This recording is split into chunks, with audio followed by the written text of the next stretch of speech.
Top quality और consistent performance के लिए सिर्फ सिल्वर पंप नाम याद रखना। ಇಂದು ಮಾಜಿ ಪ್ರಧಾನಿ ರಾಜೀವ್ ಗಾಂಧಿ ಪುಣ್ಯತಿಥಿ. ತಂದೆಯ ಪುಣ್ಯತಿಥಿ ಹಿನ್ನೆಲೆ ರಾಹುಲ್ ಗಾಂಧಿ ಟ್ವೀಟ್ ಅನ್ನು ಮಾಡಿದ್ದಾರೆ. ಪಪ್ಪ, ನಿಮ್ಮ ನೆನಪು ಪ್ರತಿಯೊಂದು ಹೆಜ್ಜೆಗೂ ಮಾರ್ಗದರ್ಶನ. ನಿಮ್ಮ ಕನಸು ನನಸು ಮಾಡೋದು ನನ್ನ ಸಂಕಲ್ಪವಾಗಿದೆ.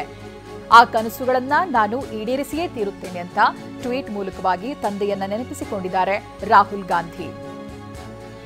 ರಾಜೀವ್ ಗಾಂಧಿ ಅವರ ಪುಣ್ಯತಿಥಿ ಸಂದರ್ಭ ಟ್ವೀಟ್ ಮಾಡಿ ರಾಹುಲ್ ಗಾಂಧಿ ತಂದೆಯನ್ನ ನೆನಪಿಸಿಕೊಂಡಿದ್ದಾರೆ.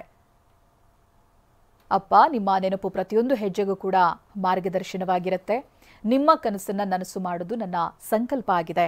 ಆ ಕನಸುಗಳನ್ನು ನಾನು ಈಡೇರಿಸಿಯೇ ತೀರ್ತೀನಿ ಅನ್ನೋದಾಗಿ ಟ್ವೀಟ್ ಅನ್ನ ಮಾಡಿ ತಂದೆಯ ಜೊತೆಗಿರುವಂತಹ ಒಂದು ಫೋಟೋವನ್ನ ಕೂಡ ಹಂಚಿಕೊಂಡಿದ್ದಾರೆ. ನೀವು ಟ್ವೀಟ್ನಲ್ಲಿ ಗಮನಿಸಬಹುದು. ಹಾಗೆ ನಿನ್ನೆ ದಿನ ಹೊಸಪೇಟೆಯಲ್ಲಿ ಮಾತನಾಡ್ತಾ ಇದ್ದಂಥ ಸಂದರ್ಭ ಕೂಡ ನೆನಪಿಸ್ಕೊಂಡ್ರು ಅಂತ ಹೇಳಿದ್ರೆ ಅವರ ಕನಸಿದು, ಅದನ್ನ ನಾನು ಈಡೇರಿಸ್ತಾ ಇದ್ದೀನಿ ಅನ್ನೋದಾಗಿ.